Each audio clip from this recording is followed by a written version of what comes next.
ela sofre grande influência, né, da radioterapia, por ser um tecido, né, que tem uma grande sensibilidade, né, ela possui uma grande sensibilidade à radiação devido a essa grande multiplicação celular que ocorre na mucosa.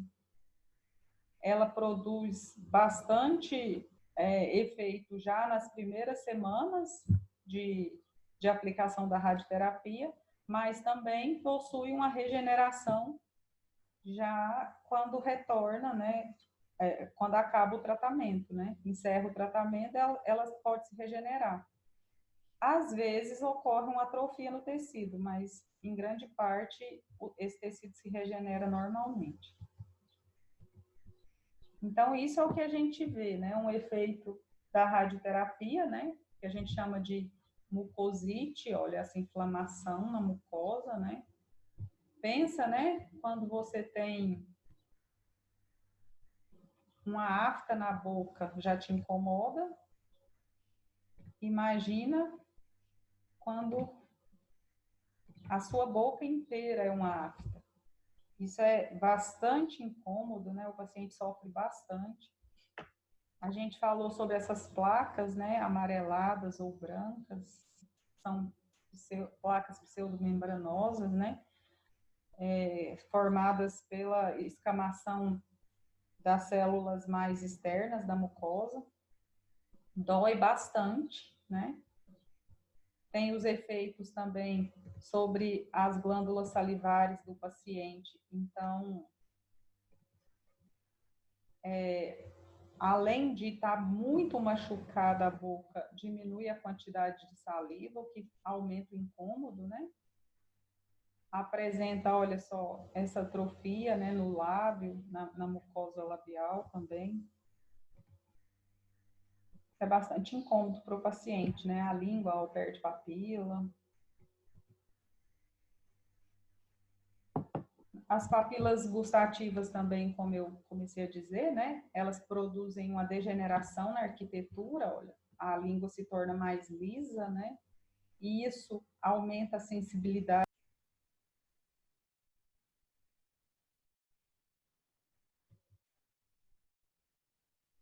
Aumenta essa sensibilidade, né? A língua fica mais sensível.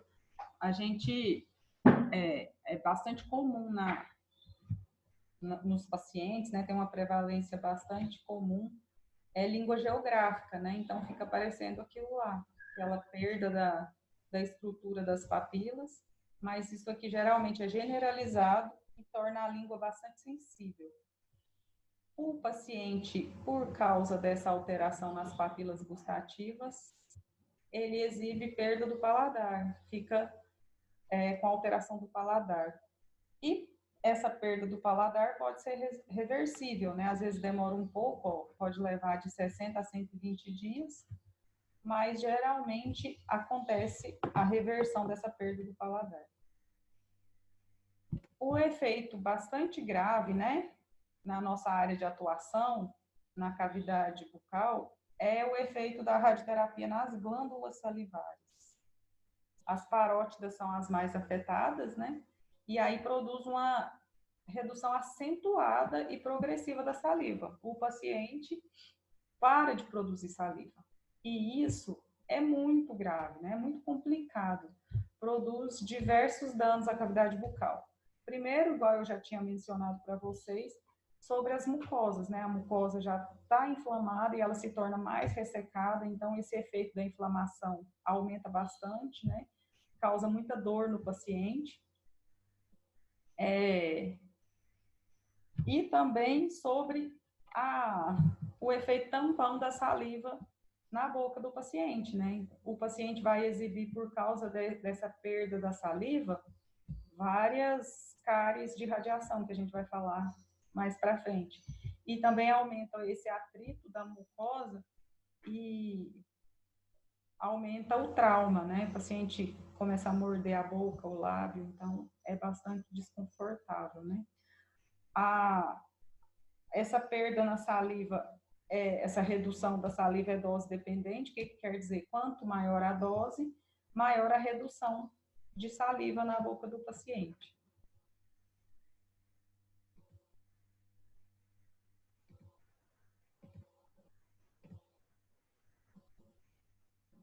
Eu queria ver um jeito aqui de aparecer só o meu quadradinho, mas não consegui, não. A redução da saliva também produz dificuldade de deglutição, né? O paciente fica com maior dificuldade, porque uma das funções da saliva é essa facilitar a deglutição. Então, o paciente fica como se alguém já teve a oportunidade de colocar farinha seca na boca quando está com bastante sede, tentar engolir, né? É uma sensação terrível. Parece que aqueles grãos de farinha, eles ficam, o atrito deles causa dor, né? Então, o alimento fica mais ou menos daquele jeito, né? Fica ressecado, diminui essa emoliência da saliva, esse efeito que ela tem de tornar os alimentos mais pastosos, né? Então, dificulta demais a deglutição do paciente. E, às vezes, uma modalidade da radioterapia de intensidade modular diminui esse dano às glândulas, né? O que é isso, intensidade modular? É aquela radioterapia de frequência mais alta e dose mais baixa. Então, ela vai produzir um efeito de menor dano às glândulas salivares. E aí, os efeitos da radioterapia. Como eu já falei para vocês, né? A saliva produz um efeito tampão. E aí, o que vai acontecer? Vai acabar esse efeito tampão. Eu imagino que vocês já estudaram sobre isso, sobre esse efeito tampão da saliva no pH da boca, né? Então, vai diminuir o pH da saliva também, além de diminuir a quantidade de saliva, e aí vai aumentar a prevalência de cárie nos dentes, né? Vai aumentar bastante esse efeito de cárie. As cáries de radiação geralmente são bastante agressivas e de evolução rápida. Então, o que acontece? Quando um paciente vai receber radioterapia na região de cabeça e pescoço, isso é bastante previsível. O que a gente faz? A gente trata todos os dentes do paciente, né? Deixa ele totalmente sem cárie. Na época que eu fazia faculdade, né? 1900 e bolinha, como a gente não tinha esse grande controle sobre os pacientes, a incidência de cárie era um pouco maior que hoje, né?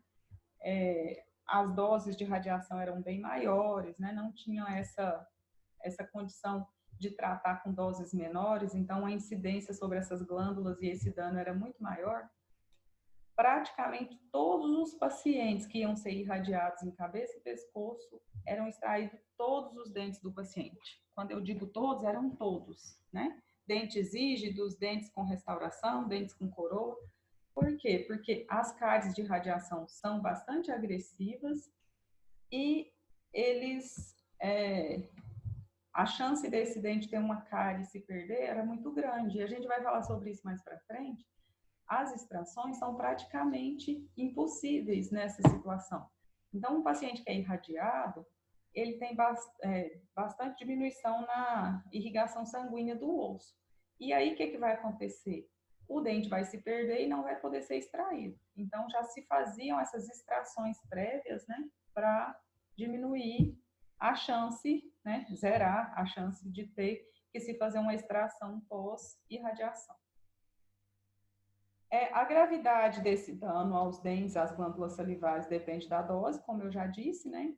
E quando uma criança é irradiada, né, naquela fase de formação da dentição permanente, isso vai produzir defeitos na dentição, né? Vai produzir alterações de forma desses dentes, agenesias, né? Anodontias, e aí vai também produzir grande dano nessas crianças. Também é proporcional à dose. Então, aqui, ó, que eu tinha falado, né? A irradiação, a cárie de radiação se dá por um aumento da quantidade dos Streptococcus mutans, né? óbvio, né, a imunidade do paciente diminui, essa quantidade de bactérias no meio bucal aumenta, mas também por causa da diminuição da saliva e a maior acidez, né, a diminuição do pH dessa saliva. Isso são cáries de radiação, né, a gente vê uma destruição generalizada dos dentes, uma grande quantidade de destruição. A gente nota que a cárie de radiação ocorre mais na cervical dos dentes e em toda a volta, né? Tanto nas faces bucal ou vestibular, nas mesiais e na face lingual. Então, ela produz uma destruição rápida. Olha, aqui já aconteceu fratura, né? Esses dentes estão perdidos. E o que vai acontecer, né? É uma dificuldade para tratar, para extrair. Esse esmalte fica mais friável, a dentina também. Então, a chance de reconstituir, né? De uma restauração se fixar aqui é bem menor. E quais são os métodos, então, né? Já que hoje em dia, como eu disse para vocês, a gente não faz mais a extração, né? A primeira condição é tratar esse meio bucal do paciente, né? Zerar a incidência de cárie dele antes de iniciar a irradiação. Aí depois, durante o tratamento, né, e após, a gente vai fazer aplicações diárias de flúor por 5 minutos, né, para melhorar a calcificação desse esmalte, diminuir esse efeito da redução do efeito tampão da saliva, propiciar uma boa higiene, né, ficar em cima do paciente mesmo, olha, precisa higienizar, precisa fio dental, escovação, realizar, né, profilaxias em ambiente odontológico também, né, marcar essas profilaxias para o paciente para melhorar mais ainda essa condição de higienização dele e uma boa alimentação, né?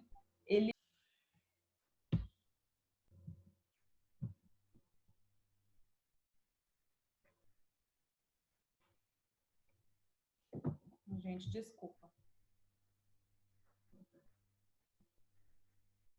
Eliminar essa quantidade de alimentos, essa ocorrência de alimentos cariogênicos durante esse tratamento, né? Então, isso é muito importante, conscientizar o paciente, né? A gente vê que a gente ajuda, né? A gente ajuda nessas aplicações de flúor, a gente ajuda nas profilaxias, mas grande parte disso também é colaboração do paciente. O paciente precisa colaborar bastante para tudo dar certo. Porque se o paciente chega a perder um dente, aí vem esse problema, né, dos efeitos da radioterapia sobre o osso. Quais que são esses efeitos, né? E por que são tão graves esses efeitos? Porque ele vai diminuir a vascularização. Lembra que a gente falou dos efeitos da radioterapia sobre os vasos sanguíneos, né? Que ela proporciona menor vascularização, diminuição do lume dos vasos sanguíneos, destruição de dos vasos sanguíneos periféricos, né? Colapso desses vasos sanguíneos. Então, a vascularização do osso cortical e do periósteo vai diminuir muito. E aí, o que acontece, né? Qual que é a consequência dessa diminuição da vascularização? Quando o paciente não tem vascularização, a ocorrência de necrose óssea é muito grande.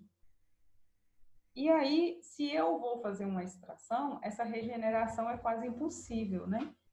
Tem destruição de osteoblastos, né? Alguém sabe me dizer que são osteoblastos?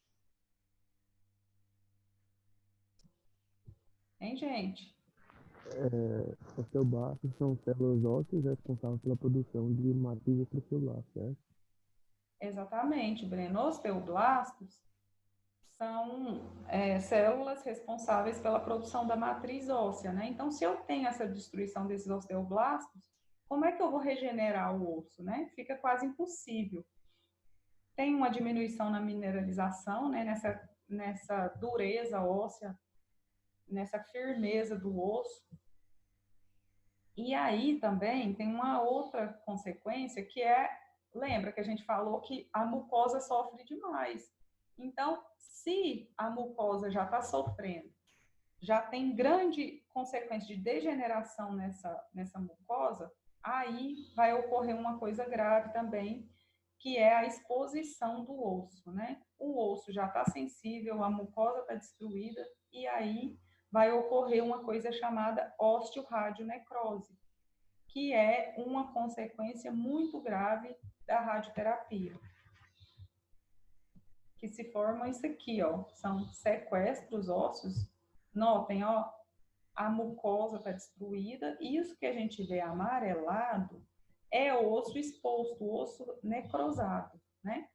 Ele vai ser simplesmente eliminado, né? Formam-se sequestros ossos que a gente chama, que são ossos, pedaços necróticos de osso que são expelidos pelo organismo.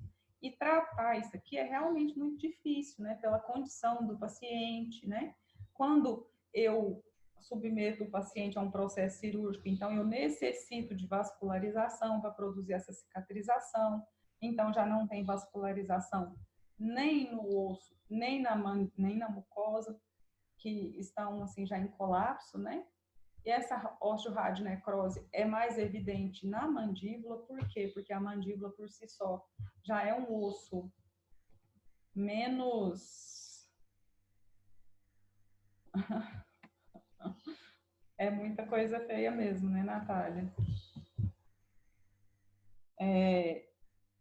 E aí as consequências são muito difíceis, né? São pacientes muito sofridos, né? De difícil tratamento, que precisam de uma assistência não só médica e odontológica, mas uma assistência muitas vezes psicológica, né?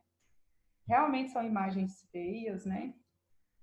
Nesse meu tempo de profissão, quando eu fazia faculdade, eu gostava muito de ficar na clínica de semiologia, né? E de estômago, então a gente atendia muito paciente, né, com câncer, especialmente cabeça e pescoço, mas especialmente bucal. E uma coisa que eu nunca vi até hoje é um paciente que tivesse câncer bucal, dos que eu já atendi no consultório também, né, que não fumasse. Quem sabia que existia câncer bucal? Tanto existe, como é muito, muito triste, muito debilitante e muito feio, né? São lesões assim que promovem grande desgaste e grandes sequelas para o paciente, né? Um paciente com câncer bucal é raríssimo ele não ter sequela. E como eu estava falando para vocês, eu nunca vi um paciente portador de câncer bucal que não fosse ou ex-fumante ou fumante. Fica a dica aí, né, para quem às vezes tem um relacionamento com o cigarro, né, seja ele de qualquer espécie, que essas imagens fiquem gravadas na cabeça de vocês, que é muito sofrimento.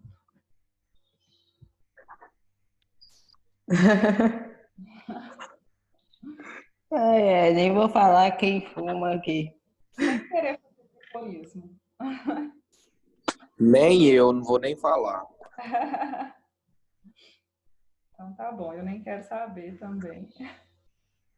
Mas a radioterapia, como eu falei, também produz efeitos na musculatura, né? Apesar do que a gente falou, que a radiosensibilidade dos músculos é pequena, mas sim, a radioterapia produz efeitos na contratura desses músculos, né? Ela vai produzir uma contratura excessiva, o que a gente chama de trismo, né? O que é um trismo? É uma dificuldade de abertura de boca devido a um excesso de contratura muscular, né? Esse paciente vai ser um paciente tenso, né? A gente olha para a face do paciente, a gente nota tensão, uma espécie de... Tá na cara que ele está sentindo dor, né? Porque é dolorido, né? E o paciente começa a ter dificuldade maior ainda de se alimentar, né? Pensa a situação, mucosa totalmente inflamada, com várias lesões, né, erosivas, com pseudoplacas branco-amareladas, né, escamando, língua machucada, perda das papilas, diminuição de saliva, dificuldade de engolir, de deglutir e ainda uma dificuldade de abrir a boca, né? Muito, muito difícil de alimentar. Então, já que a gente falou sobre radioterapia, agora a gente passa para uma parte menos tensa, né? Que é a radioproteção. Quando a gente fala em radioproteção, a gente volta naquela situação, né? Por quê, para que e quando eu vou solicitar um exame, né? Sempre que eu vou falar em radioproteção, eu me preocupo com a radioproteção do paciente, mas também me preocupo muito com a radioproteção de quem? A minha radioproteção como profissional, né, como odontólogo, e a radioproteção da minha equipe, né? A gente vai falar sobre isso nas diversas modalidades de atendimento em radiologia odontológica.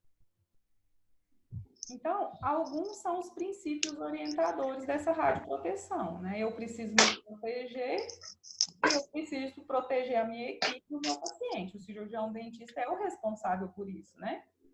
Se tem algum problema em radioproteção na minha clínica ou no meu consultório, o responsável por isso não é nunca nem a minha auxiliar, nem a minha funcionária de clínica, e muito menos o meu paciente, né? O responsável por isso sou eu. Então, eu preciso pensar nesses 3 princípios orientadores em radioproteção, que são a justificativa, né? O que eu falei, por quê, para quê e qual a finalidade do meu exame, né? A otimização, os meios que eu vou usar para irradiar o menos possível o paciente e produzir uma imagem de qualidade, né? Ah, então eu vou diminuir repetição, eu vou usar a técnica adequada, eu vou produzir essa radiografia de uma maneira eficiente para não precisar irradiar o paciente de novo, né? Tudo isso eu preciso me preocupar e faz parte dessa otimização. E a limitação da dose. Limitação da dose não tem nada a ver com o paciente. Se o paciente precisa daquela dose, mesmo que ela seja enorme, né? Esses dias agora, um esposo de uma amiga, né? Um casal grande amigo nosso, teve uma alteração, né? Uma alteração que parecia simples e que, graças a Deus, no final até se chegou à conclusão que era simples, mas no início foi preocupante. Então, ele teve uma alteração na ferritina do sangue, que estava muito elevada. E aí o médico desconfiou de vários problemas e simplesmente pediu ressonância magnética de todos os órgãos do corpo dele e tomografias, né? Um monte de exame de imagem, exame radiográfico, né? Tomografias e muita dose de radiação. Mas era necessário? Era necessário. Então, se é necessário, nunca se limita a dose do paciente se eu necessito de um exame. Agora, então, pensando nisso, a limitação da dose vai servir para quem, né? Para o dentista e para a sua equipe, né? Para o profissional de saúde. Aí sim a gente precisa limitar e praticamente zerar essa dose de radiação. Então, como eu falei, né? A justificativa, né? São aquelas perguntinhas que eu falei. Vou até tirar a minha. Então, ficou uma barrinha aqui sem querer.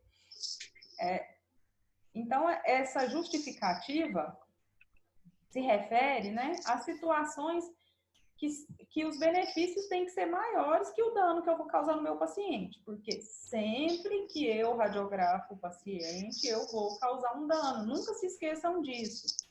Ah, mas esse dano qual é? Ele vale a pena? Sim, ele vale a pena desde que o benefício seja maior, né? Então, eu preciso de um dano mínimo para uma informação eficiente. Então, sempre eu vou perguntar, por que eu estou indicando esse raio-x? Para que eu estou indicando esse raio-x? Vai valer a pena indicar esse raio-x? Vai, será ótimo. Então, pronto, eu indico o raio-x. Tem uma justificativa. Otimização, né? O que eu falei, né? Eu vou aplicar todos os meios necessários para não ter exposição desnecessária. Então, por exemplo, eu tenho um paciente que tem uma lesão cariosa no dente 11. Eu olhei todos os outros dentes, não tem indicação clínica nenhuma para fazer pesquisa de cárie nos outros dentes, está tudo perfeito. Então, por que eu vou pedir um check-up, 14 radiografias para o meu paciente, sendo que eu resolvo com uma? Por que eu vou pedir uma panorâmica, né? Ah, eu quero pesquisar uma lesão no paciente e é uma coisa simples. Para que eu vou pedir uma tomografia? Então, sempre na hora de decidir a técnica radiográfica, eu preciso optar sempre por aquela que vai me dar informação suficiente, óbvio, com uma dose de radiação menor. Outra coisa de otimização, claro, eu vou usar a minha técnica adequada no momento certo, do jeito certo, técnica de revelação, de manipulação dessa imagem, para evitar repetições, né? A gente vai falar sobre essa revelação da imagem, né? Esse processamento da imagem radiográfica nas próximas aulas, e aí a gente vai ver que durante o processamento, pode ser que a gente provoque erros nesse processamento, que vai me levar a ter que repetir radiografias, né? Então, são exposições desnecessárias. Faz parte dessa otimização, evitar a repetição de radiografias, né? E a limitação da dose. Como eu falei para vocês, essa limitação da dose é aplicada somente aos profissionais, né? Ela não é aplicada ao paciente. Então, toda essa limitação de dose são os meios que eu procuro garantir que nenhuma pessoa, né, dos profissionais, da minha equipe de profissional, seja exposta à dose desnecessária. Isso que vocês estão vendo na figura aqui se chamam dosímetros, né? Geralmente eles são usados em serviços específicos de radiologia, né?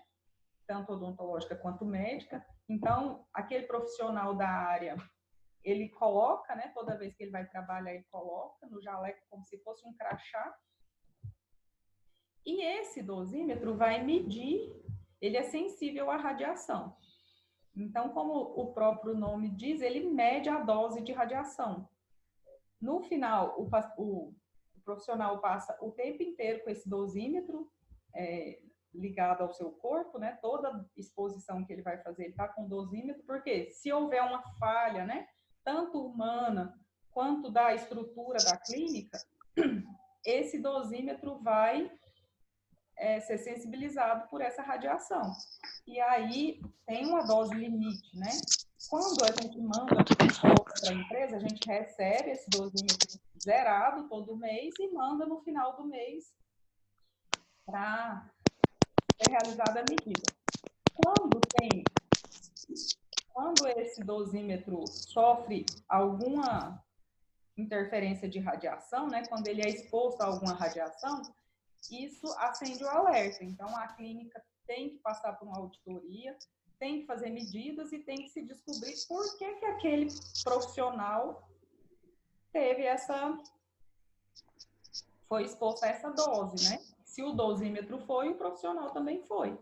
E aí são feitas medidas, né? São feitas dosimetrias, vem um profissional que geralmente é um engenheiro ou então um físico e faz testes lá na clínica e vê se o problema é estrutural ou se foi um problema humano, né? Que o profissional não saiu da sala quando ele estava expondo o paciente à radiação, uma série de coisas, né? A clínica radiológica ou odontológica tem que ser segura, né? Nenhum profissional deve ser submetido à radiação. E a confiança da gente é tão alta, por exemplo, eu tem 2 filhos, né? Eu realmente realizo pouco exame, né, radiográfico, não, mas eu trabalhei normalmente na clínica. Quando foi preciso realizar algum exame dos pacientes lá na clínica, às vezes algum procedimento mais complicado, que eu preciso ajudar as minhas funcionárias, eu trabalhei lá das 2 gravidez até o dia dos meus filhos nascerem. E graças a Deus nós não tivemos nenhum problema. Então, dado esse grau de segurança, né, confiança que a gente tem nessa limitação da dose, nos procedimentos que nós somos submetidos para limitar essa dose aos profissionais. Óbvio que se uma funcionária, né, isso, como a gente tem algumas, acontece bastante lá na clínica, se uma funcionária que é técnica em produção de raio-x, né, que ela faz essas capturas, se ela aparece grávida, então a gente remaneja ela para outra função, para não ter nenhum problema, né? Mas a nossa confiança é bem tranquila sobre isso, né? Que essa dose é sim limitada, seja uma paciente, uma técnica de risco, né, como uma pessoa grávida, ou uma pessoa qualquer. Nenhuma pessoa deve ser submetida à radiação na clínica. E alguns meios, né, para reduzir a exposição aos raios-x. Então, assim, tem critérios de seleção para tipo e frequência dos exames. Como eu falei para vocês, eu vou selecionar se o meu paciente necessita mesmo, né? Eu não posso ter um protocolo no consultório, por exemplo, a todo paciente meu que chega, eu vou fazer aquele tipo de exame. A todo paciente que eu atendo, eu peço um check-up radiográfico, mais as interproximais posteriores. Não, não é assim, né? Tem paciente que vai precisar de um check-up, de interproximais e uma panorâmica. Tem paciente que vai precisar de uma periapical. Então, eu tenho que ter esse critério. Tem paciente que tem uma alta ocorrência de cárie, uma alta incidência, então eu preciso de uma frequência maior de exames para acompanhar. Tem paciente que já foram submetidos a vários tratamentos odontológicos, possuem muita coroa, já teve lesão apical, né, vários tratamentos endodônticos, então esses pacientes precisam de uma frequência maior. E tem aquele paciente que nunca, né, absolutamente nunca foi submetido a nenhum tipo de tratamento, só acompanhamento odontológico. Eu vou fazer check-up de 6 em 6 meses num paciente desse? De jeito nenhum, né, de forma alguma. Então eu preciso reduzir essa exposição com critérios assim rígidos, né, de seleção, tipo e frequência desses exames. Usar os filmes, né, de velocidade ultra rápida, né, telas intensificadoras e sensores digitais, todas esses artifícios aí diminuem a quantidade de radiação que eu preciso para obter uma imagem de qualidade. A gente vai estudar cada um deles, mas assim, filme de velocidade ultra rápida. Então, se eu tenho um filme de velocidade ultra rápida, eu vou precisar de menos radiação, submeter o paciente a uma quantidade menor de radiação para uma qualidade melhor da imagem, né? A gente já falou disso sobre os sensores digitais, lembra?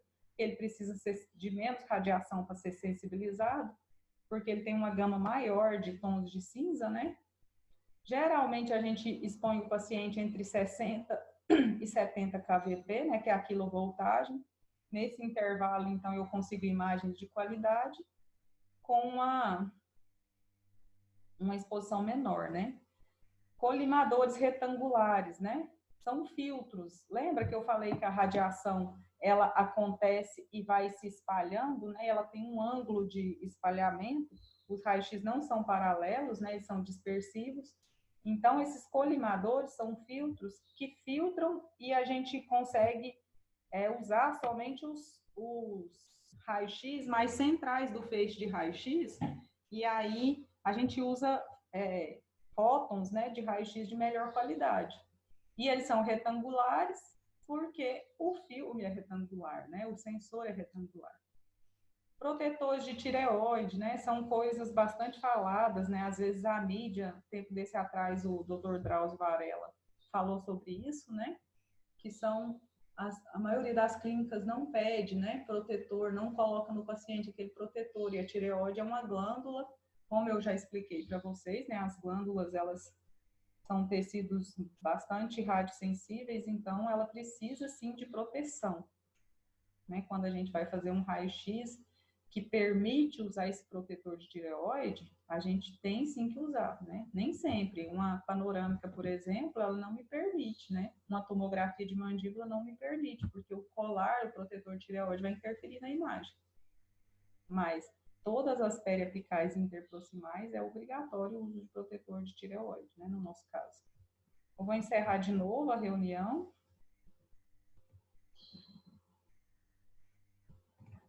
E